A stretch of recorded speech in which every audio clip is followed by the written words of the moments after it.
At Hope Church, we are always talking about what it means to follow, grow, and live for Jesus. But what does that actually look like in your day-to-day life? Follow along with me, Jenny Miles, as we talk to members of our Hope team, partners of our church, as well as staff members, as they share real-life examples of what it looks like to be on journey with Jesus. Get inspired, be empowered, and experience the joy of serving Jesus through Hope Talks. Hey guys, welcome to Hope Talks. This episode is in honor of all moms because Mother's Day is just around the corner. So you are on here this morning as a tribute to mothers everywhere in Hope Church. So happy early Mother's Day to you three ladies. I am joined today by some wonderful mamas. Denise Sawyer is over here to my right. So is Mayara Antunes. Say that for me the way it's supposed to be. Antunes. Antunes. Okay, well, I'll try again in a minute. Lisa's probably going to have to do the same for me. On my left is Lisa Buchanan, correct? 100%? Yeah. Wow, A+. go me. All right, so welcome. Thank you guys for being here. To get started, I would love to just kind of go around the table really quickly to kind of say who you are, where you are in motherhood, maybe what you do in your day-to-day life. So, Denise, would you mind starting for me? Sure. Okay. So I am, excuse me, You're fine. I have two daughters. One's 41 and one's 36. And my 41-year-old has four children, and they live overseas. And my 36-year-old has two children, and they live in Durham. Which is really nice. That feels very close compared to Yes. across the world. We're very thankful. Yeah, I'm sure. I'm sure. And what do you do?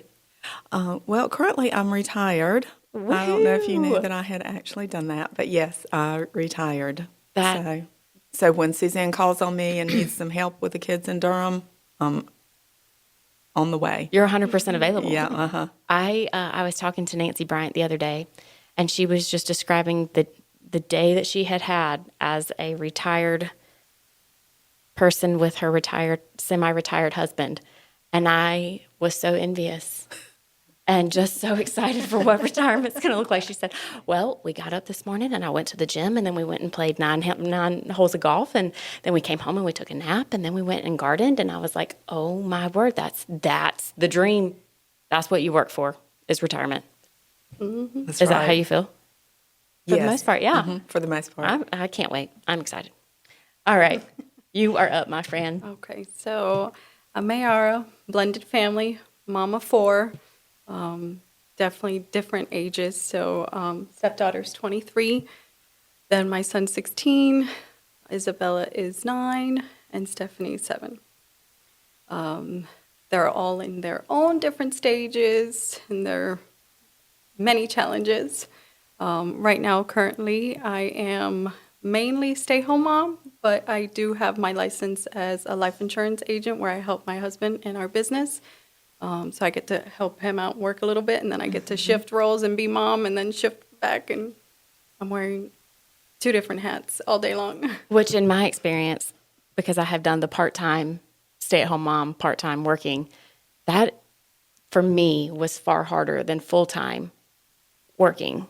Because you're taking a hat on, taking a hat off, taking a hat on, taking a hat off, and the inconsistency for me proved to be very challenging. So props to you, my friend, because that's a hard job right there. Yeah. But you do it so well. You do it very gracefully, graciously. I don't know. I admire how you handle it all. So well done. Well done. All right, Lisa, tell me about you. I'm Lisa Buchanan. We have 3 boys. Adam is 9. Canaan is 6, Isaac is 6. So we have a single and then a set of twins, all boys. And my husband James and I both work outside the home. So I'm a professor at Elon in education. And we also have a small market garden. And we also have like a little micro bakery as part of that, and laying hens. So we have a little side gig called Goodness Farm that's picking up an activity right now. So we have that kind of going here with the spring. We did this last year for the first year, and it was successful. So we're doing this again this year. So that's nice. And the kids are involved in that. So 3 boys, elementary age. So it's pretty wild at our house a lot of the time. I can imagine. Wide open. Yeah. Wide open. Yeah. Myself having two boys, I know a third would only mean, I don't know what that would mean actually. And that stresses me out a little bit. So props to you, my friend. Props to you. Okay. So traditionally on Hope Talks, we have drinks per the guest that is on. And so usually it's, if you are somebody who I know lives on energy drinks, I'm looking for the latest energy drink to pass along. But recently I was talking to somebody, and she was talking about how she loves to do tea parties with her granddaughter. And she talked about how like she had a specific set of tea dishes for her daughter that she's passed on and that her daughter will pass on anyway. And I realized I've never had a tea party. I didn't grow up like that. So we don't have nice dishes. We have these cups. But I brought us hot tea. All right. Oh, cool. I'm excited. I don't know if I've ever been part of a tea party either, Jenny. Oh, This is good. This is fantastic. Yeah. Okay, so when I acknowledged it, they acted like that was just the strangest thing they had ever heard, that I would not have ever participated in a tea party. And to be honest with you, I don't know much about them. So all I have is honey to put in our hot tea we have a variety pack. So you guys can kind of choose what your hot tea preference would be. So yeah, you pick. I thought peppermint sounded really nice too. And if you would like honey to add, you're welcome to do that. So yeah, we'll just be making our hot tea and casually just talking about things. I'm trying to think, and the coordination here is intense. It's our inaugural tea party, friend. Wow, how special. I'm so excited to share this with you guys. I'm not going to do the sleepy time tea, just in case that actually does make you sleepy. Because we all have like a whole shift after we leave here. Oh, so. 100%. Yeah. for Yeah, sure. there is no downtime. So really quick, while we're doing this, oh no, I've made a mess. Okay, that's fine. I'll do the sleepy time tea. There's another one. Oh, good. Yeah, Yes. there's 3 in this pack. Too. Fabulous. Okay. So while we are making our teas and I'm making a mess, Lisa, you made me think, talking about the chickens and that sort of thing. Is there anything recently that your kids have done or grandchildren have done that have just really made you question them, question your abilities as a mom?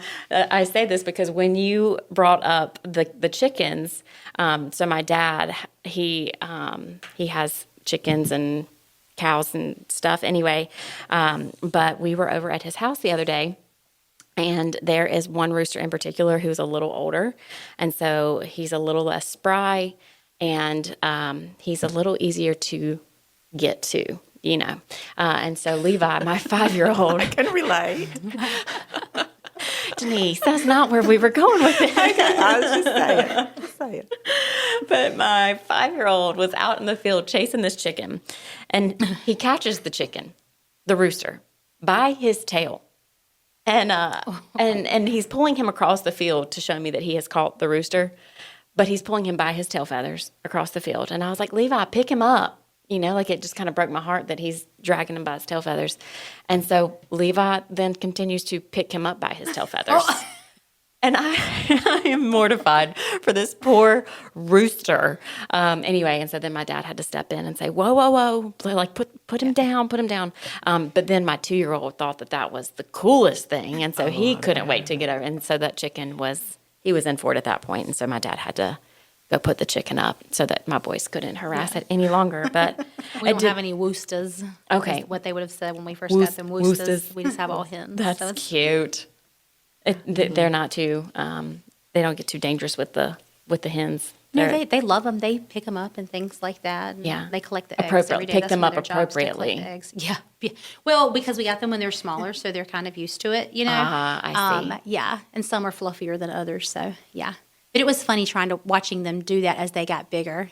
As the hens got bigger, watching the kids pick them up, and they're pretty docile. Yeah. Yeah. Well, cute. Okay. Anything that you guys can think of recently that your kids are like, oh my goodness, why do y'all embarrass me so bad? What have I done wrong? Anything like that?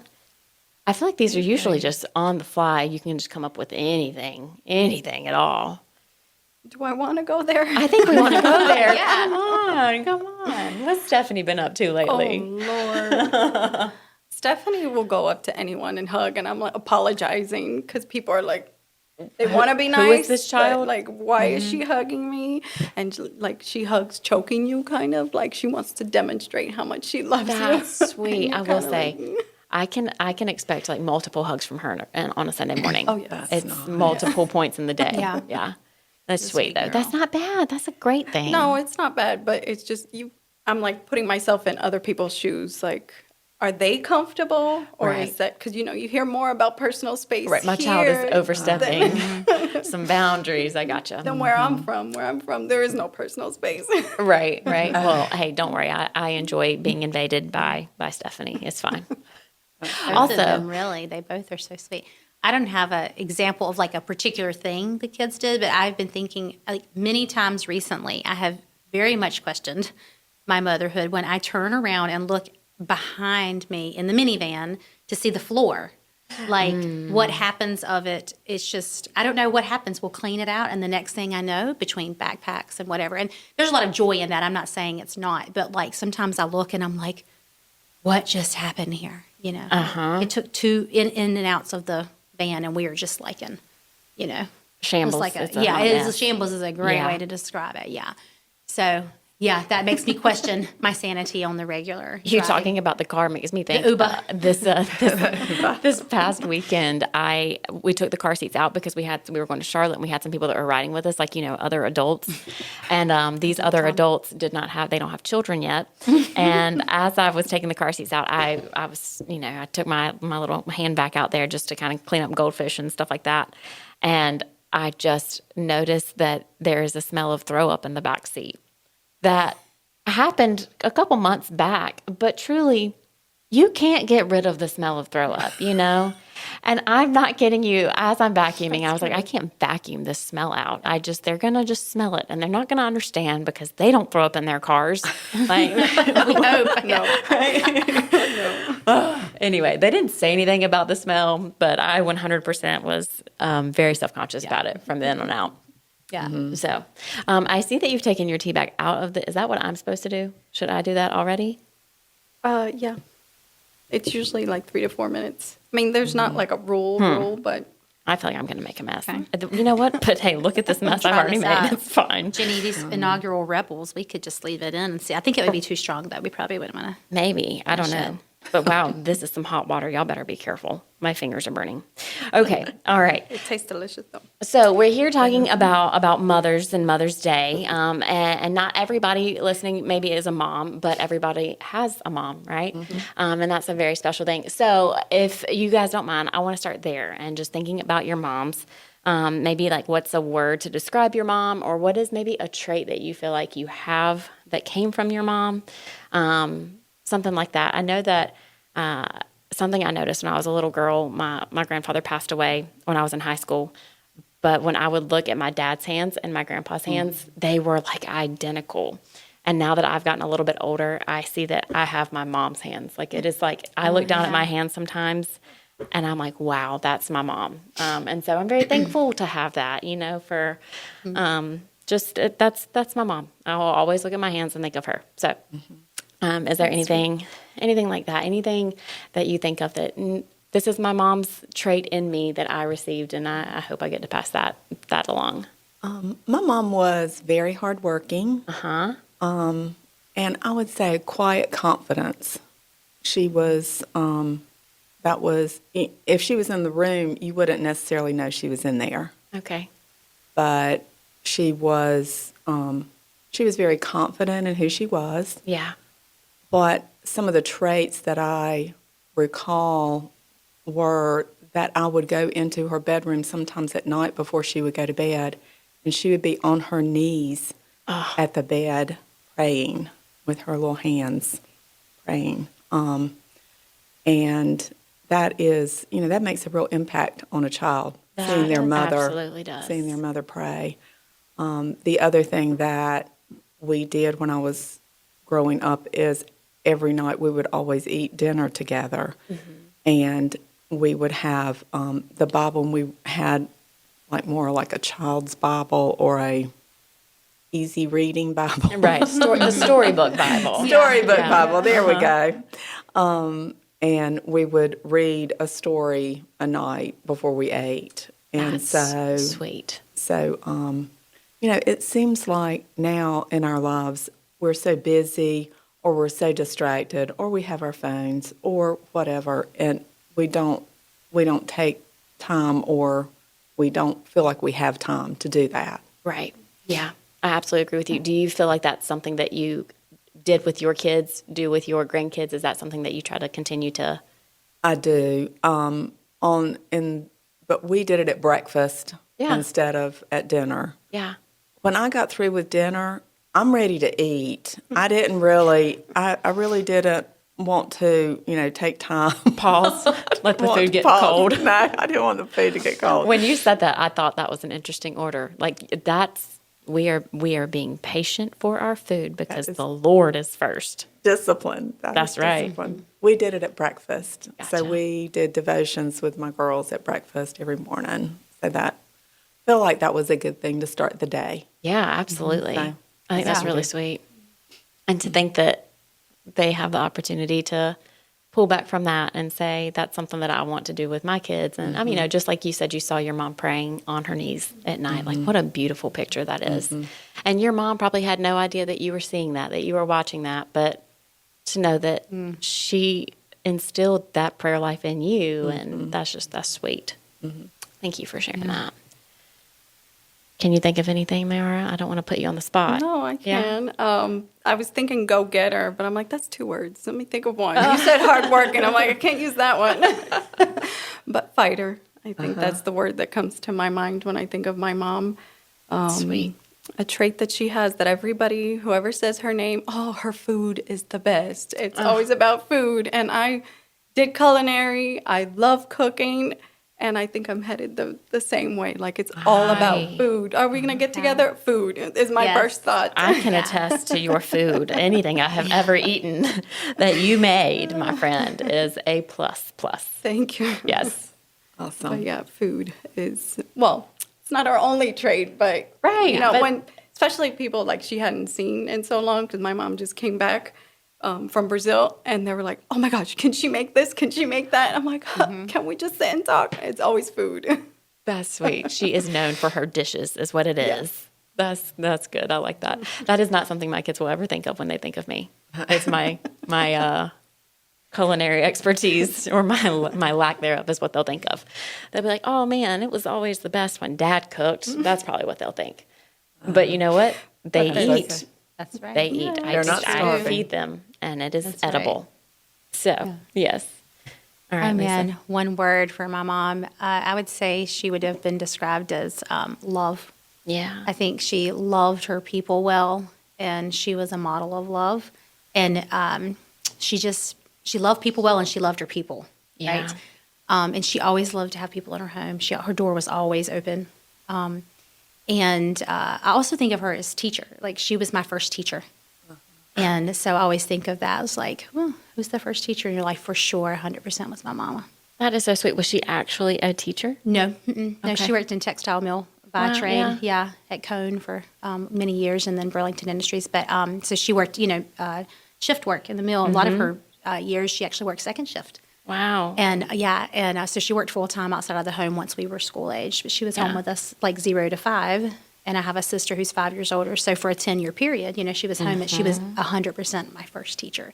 Like, a lot of my, foundational knowledge, just skills I knew from her teaching, Yeah. formally and informally, just like in the home and experiences. So yeah, teacher for sure. That is sweet. I love that. And I love that that is your occupation now. Like, Yeah. how cool to have that trait that you're talking about. I give a lot of credit to her for that. Yeah. Yeah. I think you saying love is the word for your mom. I think about my mom, and if there is something, and I've said this many times in many different circles, so people have probably heard it before, but if there is something that I could say about my mom, and Mackenzie Miles has pointed this out in myself, but my sister-in-law, but my mom loves fiercely, like passionately. She has a very deep love for the people that she loves. And Mackenzie has made the comment before in reference to me that it's almost intimidating. Like, it's almost like the mama bear comes out in me, and she's like, it's an intimidating love, Jenny. Like, nobody nobody is going to mess with your babies. I don't know if you guys have ever seen the movie Taken with Liam Neeson, but as a kid, okay, well, there's like a teenage girl who goes to Europe and she's taken, like she's abducted, and Liam Neeson kicks butt and he gets his baby back. And anyway, I think my mom would be Liam Neeson if something ever happened to me. Like, that's how fiercely she loves me. She would stop at nothing. But you know what? I feel like because of that, her love has no conditions when it comes to me. And that is what gave me the first true example of what it means to be loved by a good father. And so anyway, I think about, I'm just so thankful that God gave me that example, that he allowed me to connect the dots, to recognize that the love that my mom has for me is just a smidge, probably compared to the love that God has for me. But I'm able to recognize it and accept it because I've seen it firsthand. And so that's something that I think about with my own mom. But when I think about, and again, we have kids of various ages and our motherhood journeys began at different times. But when I became a mom, my appreciation for my mom, wow, was it enhanced, right? Especially, I think my mom specifically, she was a single mom from the time I was 2 until I was 17, 18 years old. Anyway, but she had a lot on her plate, and I did not even realize it because she just managed it so well. But are there any things that you guys can think of that when you became a mom, you were like, oh, wow, Mom, that was actually a lot harder, and I never even noticed. You talking about your mom working in a mill. My mom, again, she was a single mom, and she worked in a mill for a lot of my life. And so I know we didn't have I didn't much. know we had that in common. But I had no idea that like there was nothing that I knew of that we didn't have, like it That's right, felt yeah. like we had everything that we ever needed. There's no telling how much she sacrificed things that she didn't have so that I could still have and that sort of thing. And anyway, just really, really sweet. Yeah. So come on, y'all, talk to me. I feel like you guys are being so, maybe it's our tea that we're being prim and proper and taking turns talking, but Spill the tea. yeah, spill the tea about your moms. Go ahead. I don't think I saw in my mom, like, she didn't reveal this. She managed this very well from what I can remember, how emotional motherhood is. Ooh, yeah. Just emotional. And she also had 3 children. And I just, like, if it was hard for her emotionally, which obviously I'm sure it was, like, I didn't know that as a child. And even as a teenager, how she managed to walk through that. I think that would probably be like the biggest thing for me with the emotional and just how to manage like all the minutia of parenting, because it is the day to day with the children or the teens or the adult children, but it's also things like groceries and laundry and homework and things like that. And so, just the management of the minutia of that. I didn't see her struggle with that, or if she did, I wasn't as aware of that maybe as I could have been. So yeah. And hopefully our kids are not as aware of the things that are that we're forgetting about. Sorry, kids. I do think about that sometimes of like just talking about bedtime routine. It's like I feel like I get home, cook dinner. I don't have a dishwasher, so I'm trying to wash the dishes as I'm cooking the dinner. And it's like we finish up and it's time to start getting ready for bed, because my kids are still little and they have that early bedtime. But it feels like it is just an endless rat race sometimes that like, am I ever going to get a second to just sit and be still? It's hard, but hopefully my kids aren't seeing that. Like, hopefully they are, they're like, oh, this was fun. All this cooking and you cleaning and stuff, Mom, thanks. I don't know. Anyway. I think for my mom, it was, like I said, fighter. So that image is very real for me in all aspects that you can think of. And yeah, I didn't get to see the emotion. The fighter doesn't show his emotions, right? So I didn't get to see how hard it was or how stressed she was at the end of the day. Or if I said something that was hurtful to her, she didn't show it to me, Yeah. But she just dealt with it later. So when I became a mom and I had to deal with that, it was like, can you believe this happened? She goes, yeah, you did it, this, and this. I'm like, what? Mom, love keeps no record of wrong. Stop. So for me, it was brand new to try to handle all of that because I didn't know how she handled it. Yeah. I didn't see how she handled it. Yeah. Actually, I did. She kept it bottled up inside, or she let it go too easily. I don't know. I just didn't see it at all. So it was all new for me. Yeah. I think that you saying that makes me think of how important it is to have other moms around you to lean on and to cry to and to vent to and to just audibly say the things out loud that are driving us crazy, that maybe when you put words to it is like this reminder of, okay, Jenny, you're being a little bit ridiculous, like let's just tone it down some. Or sometimes it's, nice to just have some validation from another mom that Right. says, you're not crazy, your child's crazy. And he'll get past it one day. But even when you speak it with your child and you say, I'm stressed, or I am feeling this, I am feeling that, they're able to say it back to you. Yeah. When they're feeling whatever way, they might say it wrong, but they're able to say it back to you because you've created that bond, you've created that space. Yeah. And it's okay to feel that way and not, oh my gosh, you're feeling that way? You should not be feeling that way. Yeah. No, I think that's a very valid point as well. Very good. Yeah, I don't think my mom showed much emotion either. And she was, like you were talking about, she was just super organized. She would come home from work. She worked full-time as well. She would come home from work, and we better have dinner on the table once we got old enough. That to is do what that. I'm looking forward to, Denise. Yes. I can't wait. And if we did not have dinner on the table, we were in trouble. But anyway, we had dinner ready, and then right after that, in the summertime, it was go outside, pick beans, pick tomatoes, then Yeah. peel or snap or whatever you had to do to the vegetable when it came in, and then put it up. I'm like, I decided then that I didn't really want to have that kind of garden. That was not fun to me. Denise, when you describe your mom, I think of these qualities and I'm like, oh yeah, that's Denise, that's Denise. And then, but I know you have beautiful flowers. And so you went, nope, nothing that I have to harvest by snapping. That's right. I'm going to harvest these and put them in a vase and they're going to be beautiful. That's my dig. That is literally. That was good. I see what you did there. That's so funny that you said that because I can have very specific memories in childhood. Like I remember we had like a wood stove. And so we always had to help get in wood, we weren't chopping it, but we were, stacking it and everything. And that was one thing I hated in childhood. But the garden in the summer, there were parts of it that I loved, but then there were also parts of it that I despised.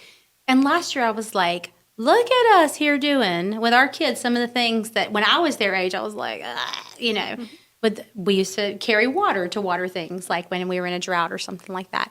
And so it's funny, right? Some of the things from your childhood that you're like, oh, never. And then here we are, never and all along, with these things that we're doing. But yeah. Absolutely. That seems to be what happens every time. Yeah. Sure. Okay. So transitioning kind of now into just motherhood and how you have experienced motherhood. What are kind of what was your experience going into motherhood? I say that to say, were you looking to have children? Were you just kind of you were sprung into it? What did it turn out the way you had planned? I think that, again, I think about childhood. I've mentioned this before too, but I feel like some little girls dream of my wedding's going to look like this one day and I'm going to have this many kids and, yada, yada, yada. But it's funny because I feel like things never go the way that you dreamed. But then it turns out that it's infinitely better, right? Because God has a plan for us. But for you guys, Denise, were you thinking, I'm going to have 2 girls one day and they are going to be just the very best. They're going to give me all these wonderful grandchildren. But what were kind of your expectations of being a mom and how has it turned out? I would say I really wanted probably a boy and a girl. To me, that seemed like, the perfect combination. But after having a girl first, then we were like, well, we kind of know what to do with girls. So another girl would be okay. Right. So that worked out. Let's keep this easy. Yeah, God. let's. So, and I think we kind of, Peter and I thought 2 would probably be enough. And we had a little trouble getting pregnant with the second one. That's why there's about 5 years difference between them. I wanted Okay. them a little closer in age. But God probably knew what I needed because they might have been a little too close and a little too busy for me that might not have been extremely patient. But, anyway, it worked out Wow, very he knows well. us. Yes, he does He know knows us. us well. Uh-huh. I was joking with somebody earlier this weekend of how I thought that I would have had. Actually, you were there. It was in Next Steps. I thought that God would have given me girls because I felt like being in ministry at the time. I was working with middle school and high school girls, and I thought I know girls. And He gave me 2 boys, and it was like, what in the world, God? I know how to paint fingernails. Why? But it turns out I love being rough with my boys. It's just, and they love me so Yeah. tenderly. It's just so sweet. Lisa, you're a boy mom. Did you expect to be a boy mom exclusively? So we were married for 10 years before we had ours. So we'll be married 20 years this year. And so we did have ours started a little bit later. But going into starting a family, I don't remember now whether I had like a idea, boys, girls, whatever. I certainly never imagined I would have more than one at once. So that was like a new thing. But yeah, 3 boys. And now that I have them, it's like I forgot what it was like before them. Yeah. And grew into this sort of identity as a boy mom. And I think girls are great, but I think boys are great as well. And it's a whole different experience, sometimes. And I'm still kind of coming into this idea of 3 boys. And like I said hasn't earlier, quite it's hit yet. wild. It's wild. But yes, they love you so well. And they'll just, mama, blah, blah, blah, blah. And you just melt, Yeah. And there's a lot of energy. Yeah. A lot of energy, a lot of ideas, a lot of movement, lots of movement. But yeah, it's great. But I don't remember necessarily thinking it would be a particular way, or the idea for that. So, but yes, abundantly more than like I dreamed. Yeah, that you could have ever imagined. Okay, twins. What? Give us your experience on the twin situation. You've told me before, but you're in the ultrasound room and you find out that you have an A and a B. Yeah, Tell us that. We were just talking to somebody about this last night, actually, that the ultrasound tech we had for the twins when we did our viability appointment or whatever was the same tech that scanned us for Adam. And so, long story short, the machine, we had like an 8 o'clock appointment. We were just going for an 8-week heartbeat appointment. And the machine was like not connecting to the server. So they had to get like a replacement machine. So we were there for like an hour and a half waiting. And the tech is like, okay, let's get all set up. Are you ready? You ready for this? And I'm like, oh yeah, we've done this before, And then she's like, she'd already turned the screen on her side. They don't turn it around to you at first. And she's like, are you ready? And I was like, yeah. And then she flipped it around and I'm, you're laying, right? And I'm like, what? And then James is standing there and he's just like gets white, He's fixing to And pass she out. goes, there are 2. And I said to someone last night, I still think we're like still kind of 6 years old, still getting used to the idea that there are 2. But like it's wild. It is so wild, and it's so miraculous, like that the human body can do that, So yeah, it's pretty crazy. And the thing that I would say too is a lot of people have ideas about twins, like they're just so much alike. But one thing I like to point out because they are identical is like how individual they are too. Unique. And I think that's part of like mothering is like encouraging that and bringing that out, celebrating that, and then making people who are not as close to your kids or don't know them as well aware of those things. Yeah. And we actually have them in separate classrooms for that reason because they shine. They're always together, but they shine so much individually in that way. Yeah. And see themselves, I think, individually in that way. But you want to talk about thick as thieves? I don't think there are siblings any thicker than identical twin boys,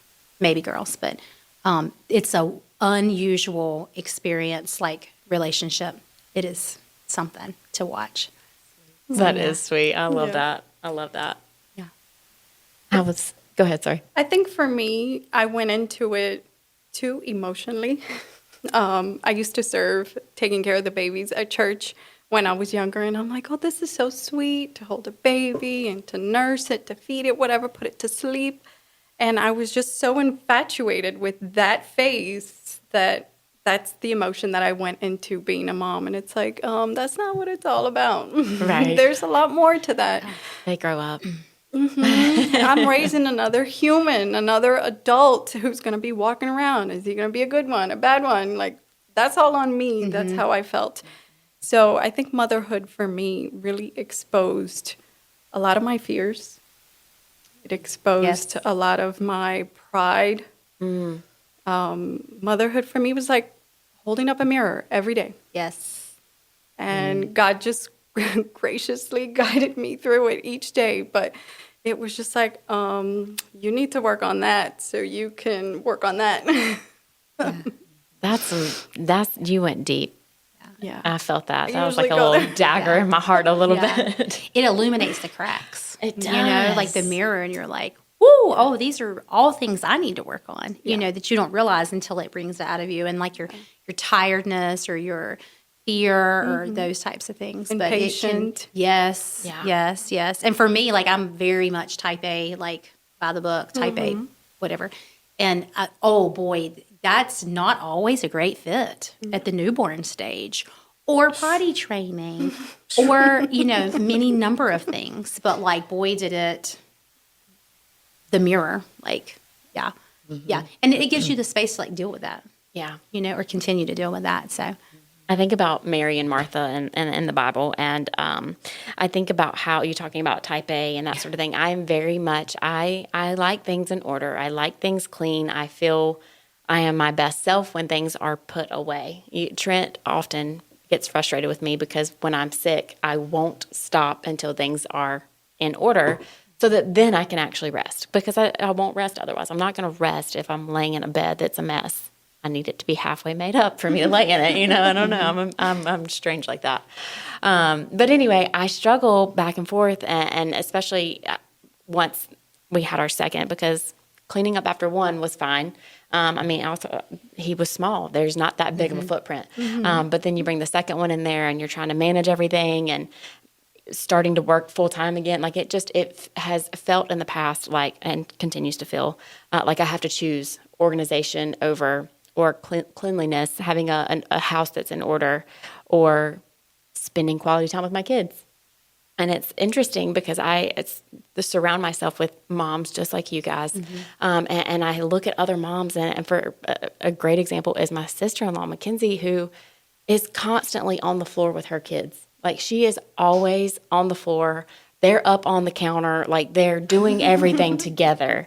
And I tend to want to get all this stuff done and polished and put the way that it is, and then I'll come and sit down and we'll do it together, you know? And so it's hard to I begin to nitpick, and I begin to really overanalyze. Just, Jenny, what's your heart? You know, like when Jesus is with Martha and Mary, he's like, no, you're doing the wrong thing. I'm here right now. Spend time with me. And Denise, you can probably speak to this, but your babies aren't babies forever. And so to get overwhelmed by your house and keeping your house in order, you're missing out on the things that are right in front of you. Well, I think it's interesting because I'm very much like you. I kind of wanted everything in order. But my children, I don't know if they saw that they didn't like that.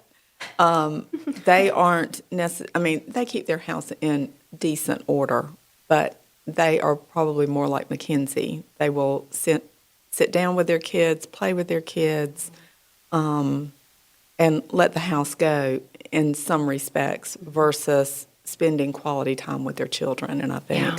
I'm so glad you got that. I'm not sure how you got that, but I'm really glad you did. Right. So, Where did that come from? Is that your dad? Is that your dad in you? Probably. you know, we were just talking about this in our growth group a couple of weeks ago about the idea that, like, you know, when you're cleaning those handprints off that front glass door, right? When you're doing this thing that, and it's very sobering, but we were talking about this, that there is going to be a day where you clean their handprints off of that door for the last time. And like, it's trying to keep that into the idea of like, yes, you have to be tidy enough to like manage and live, and, you know, you don't have to live in squalor, but the same thing with that. And so we had and we have a multi-generational small group, and we were just kind of talking, women's group, talking across that like experience, you know? Yeah. And it is true. It is true. Well, you're talking about handprints. So when my grandson was at our house and there was a handprint on the door, on the glass door, I put tape over it. So nobody could wash it off for a while because I loved that little handprint. So I've changed a little. I can do. That was hopeful. yeah, I that was appreciate hopeful. that. Yeah, That was okay. encouraging to me, Yeah, Denise. there you go. I do what I can do. I love it. Yeah, my mom was mentioning how my father would be so upset when we would go out. The few times my sister and I would go out, that we would get her bathroom all dirty with our makeup and hair and brushes and whatever, leave everything there. And she would just come in and clean up. She's like, at least they're still here. That's, That's sweet. sweet. It should be like that. Okay, I feel like I should be taking notes right now. Just Jenny, settle down. Don't be a Martha. Chill out, girl. Okay, real quick, and then we'll kind of lighten up with our questions. What has being a mom? How has that evolved or changed or enhanced your relationship with the Lord? Is there a specific way that you have seen the two correlate? So for me, just being able to see him as a father and not this distant God that I'm supposed to check off a box each and every day in everything that I do. I was able to really feel him as a father who will do anything for me, who loves me no matter what, because that's what I'm feeling towards this human that just, gave birth to, risking down his life. And all of those feelings, as I would look at that baby or something as they're growing and things are happening, it's like, all right, God, constant reminder. Thank you. All right. Yeah. Yeah. Mm-hmm. Thank you, God. Thank you for showing me, revealing how you feel about me through this. Yeah. It just gives that appreciation. Yeah. That's exactly how I felt when I was talking about the love that my mom has. It just shows me that. Yeah. I think for me, it's two things. It's it's really challenged me in my prayer life to be bold and to be specific and to have a better understanding of prayer, which is funny because that's what our Grow group is working on right now, as a study about prayer and his provisional nature too. So God as a provider, and we've actually in our group have done this sort of deep dive into the Lord's Prayer as part of the study, and this concept of the daily bread and how you are asking him for your daily bread, like the biblical model of like manna, right? The manna was not there the next day. It would spoil, like you just get enough for the day. Yep. And how that model of the daily bread, like is really, as a mother specifically, or as a mama, like the daily bread that I need for that day. And it could be situational. It could be something that you're walking through at that period. It could be a need that your family has, but trusting, right, the fear piece, trusting that he's going to provide. And also I don't have to get so far ahead, right? Because that's often where fear will take you. It's like getting so far ahead of that day and instead focusing. And that's something that I've always struggled with, the unknown of those things. And that motherhood will reveal to you lots of unknown, and you can fear things that you never even knew existed before you became a mom. And so really just trusting that provisional nature that I may not see it. I might not know what it is. And what he says no to also might be like provision, right? Mm-hmm. But trusting in that and just having that mindset around like the daily bread. And I think part of that, that's just a process, and what that looks like with the newborn is so different from when they're able to walk and talk and move. And then I'm not there yet, but I know it's going to be the same for the teen years when they get behind the wheel of a car. Or when they don't come home because they're not living in your house anymore as an adult. So just trusting in that. So that's something that's challenged me, like with my relationship with the Lord, is just thinking about provision and just that challenge to my prayer life. Because it's certainly different. If I think about my prayer life 10 years ago, before I became a mom, it's very different than it was then. Yeah. The only thing that I would add to that is when our youngest daughter was 17 months old, she was diagnosed with diabetes, and that was obviously a very made a huge impact on our life, on our schedule, how you have to eat at certain times and Specific things. and specific things. And that definitely enhanced my prayer life. But I also was experiencing God actually through this church when she was about 2. And I remember just thinking, Lord, why why did Suzanne have to do it? Was it something I did? Did I do something wrong while she was in the womb? Yeah. And did I feed her something wrong when she was little? Because you always are trying to figure out why things happen. Right. And that's just kind of, I think, our general nature. But it really helped during that study is just from the fall of man, there's diseases, there's famine, there's, storms, there's all sorts of things that happen. And it's not anything that we have done. Right. And it draws us closer to the Lord because we know that we can't do it on our own Right. without Him. So it just, and just knowing that I feel like He really took care of her through those years of me holding her down, giving her a shot, and saying, "Oh, it's okay, babe," and then moving on. Yeah. So, anyway. Sure. That's hard. So, yeah. I was talking to a mom earlier today who her 2-year-old was, she was talking about her 2-year-old being diagnosed with, I don't even know what you call it, thyroidism? Is that thyroidism? Anyway, I think he has hypothyroid.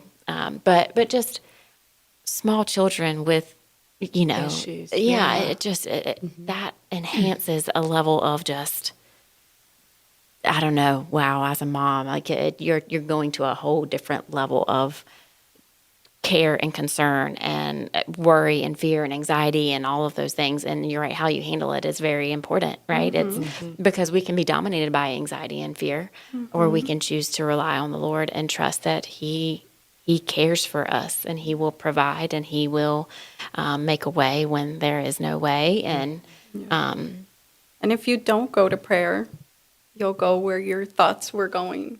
Why? What did I do? Yeah. right, Yeah.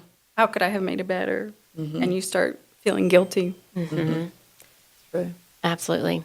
I'll say this one thing, just based off of a comment that you had made, Lisa, it made me think about this. But as a mom and how I feel like God has just kind of amplified things for me in my life as a mom, the way that they look at us and like there's constantly someone watching. If I am going to say that in this household we serve the Lord and we love the Lord and we, these are the things that are priority to us, then I better show it. And so one of those things that I try to be very intentional about is, and I am not the best at this, of just like not having my phone always by my side. But if I'm reading my Bible, I don't want to read it on my phone. I want them to see me holding my Bible and reading it so that they don't just assume I'm on my phone. Anyway, but the other day I was trying to, I had gotten, the boys had woken up way too early. I had woken up late. I don't know what the situation was, but anyway, I needed to read my Bible to kind of get going from it for the day. And I was like, I'm going to go in the living room and I'm going to sit with them and I'm going to read it, even though they are doing whatever they're doing and being loud in the living room. They'll see me. But I couldn't handle it. So then I got up and I went into the kitchen, and Kason followed me into the kitchen, and he's like, Mom, whatever he needed at the time. So then I'm like, well, they're not in their bedroom. I'm going to go in their bedroom and get in the recliner, like the little rocker, and I'm going to read in there. And then Kason comes in there and he's just smacking my Bible over and over, like, read? Like, what are we doing, Mom? Let's read to me, Anyway, and so it can be really frustrating at times and hard and easy to say, I'm not going to do it, like just I'll wait until they're not here, in the room or whatever.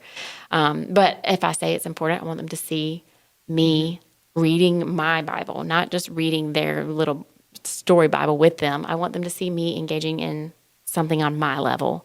But then in that same respect, just in general, I have a 5-year-old who's very observant. And so when I'm driving and I do something wrong, he loves to point it out. And so just thinking about as our kids are growing, they're continuing to watch us. And if I want them to be a safe driver and I'm going to be praying that they would be safe and all that, well, then I better model what it means to actually stop all the way at the stop sign and not just roll on through because Levi notices.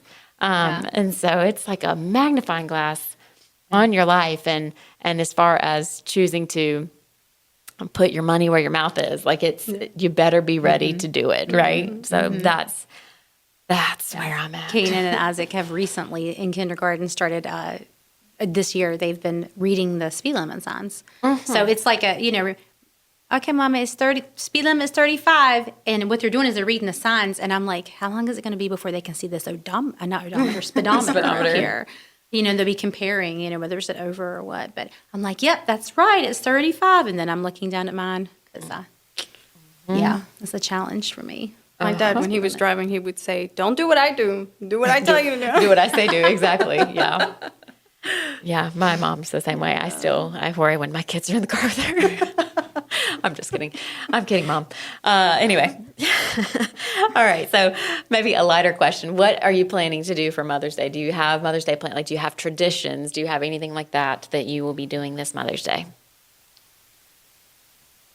Denise. Oh, okay. I was going to say, Denise, you are the most established mother in the room. Yes. Well, I would say because we have one daughter that's overseas and then another daughter that her husband's birthday and her mother-in-law's birthday are like right at Mother's Day, that sometimes it's a little toss-up on what's going on Mother's Day. What your plans are. Okay, I see. So we don't have necessarily traditions in that arena.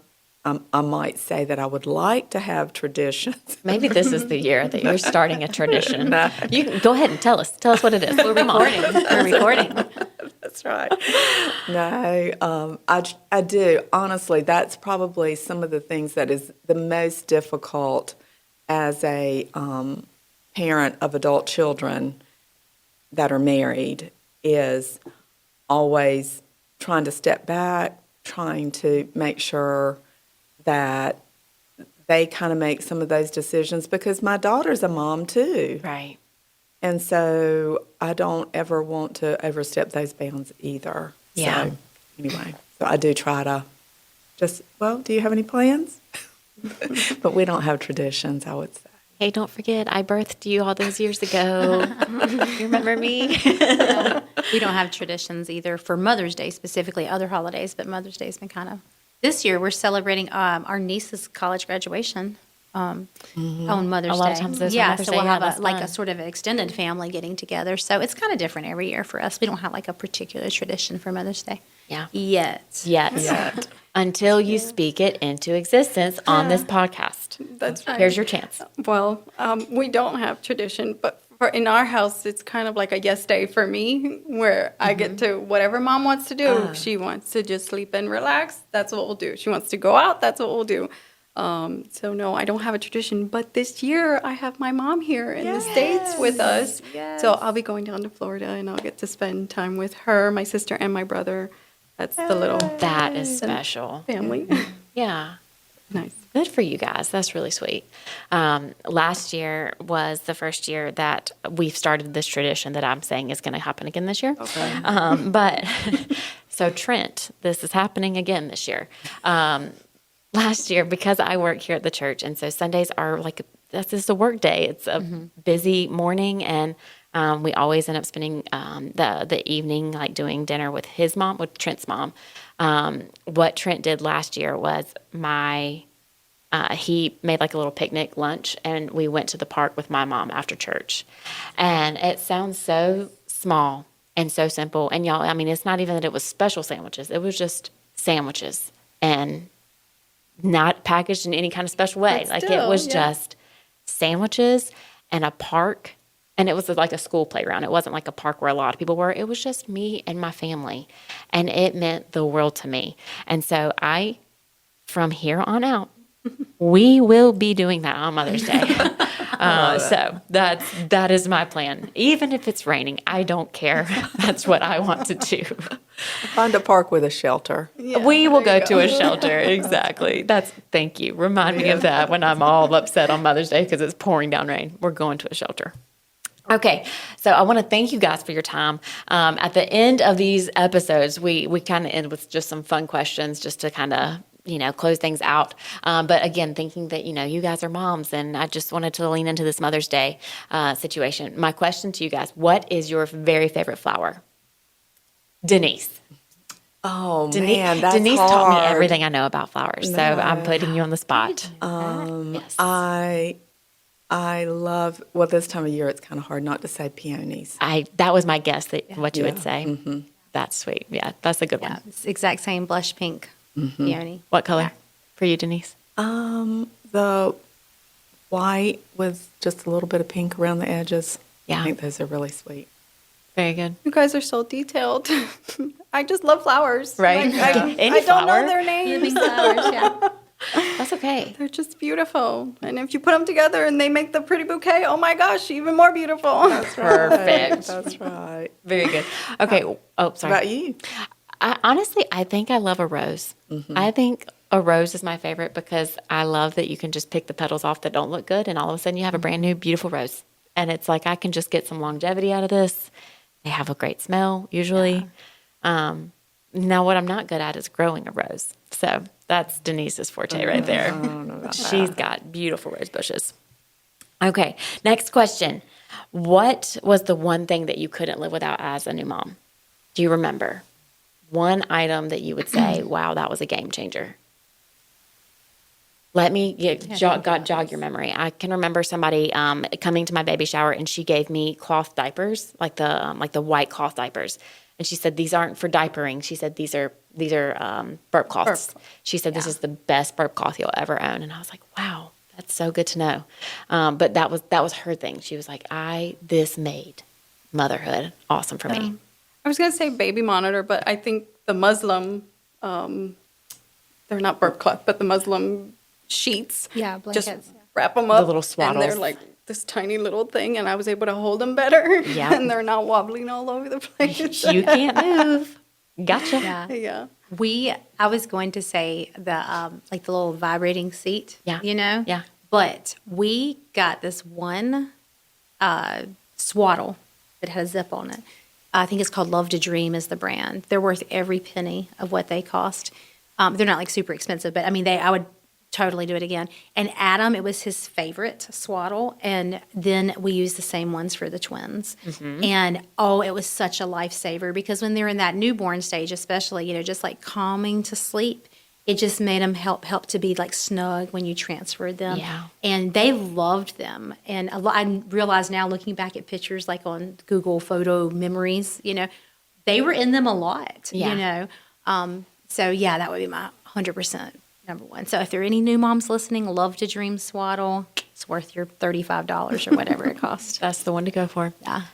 I don't know that people use these as much now because I think there's some safety issues. And, back in the old, when we had dinosaurs, they didn't have to worry about safety issues.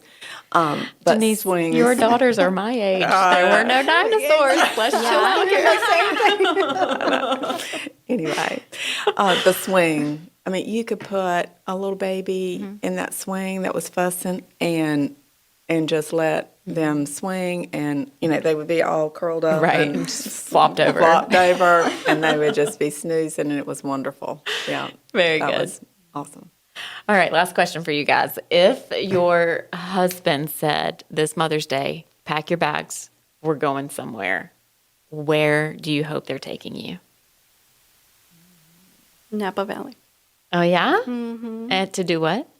Just the beautiful scenery. Okay. Just enjoy the area. I love that place. That was where we celebrated our honeymoon, and the scenery there was completely different than South Florida, so I fell in love with it. That's. Napa Valley. I felt like there had to be some memory, some nostalgia almost Yeah. there. Yeah. Very good. I think I would just want to go to Durham and spend time with my family. So that's kind of me. That's where I want to be with the family. So Absolutely. So- I think that's doable, Peter. Yeah. You can easily arrange that trip. Let's make that happen. that's right. I like that, Denise. I think for me, it would be a trip to Europe, like to travel. Yeah. So pack a big bag. Yeah. Very Y'all good. are packing all your own bags Because it's Mother's Day. Yeah. And I don't have to do it I think today. that would be fun. That would be fun. So you would take your children. Yeah. Yeah. Yeah. I think. It might not be tomorrow. Maybe give us like 5 years. So if I can have like a rain check on this for Mother's 5 Day. years, Okay. yeah. All right. James has some time to prepare. Yeah. So I know you're listening. Right. So. Right. Go ahead and put Not that in me.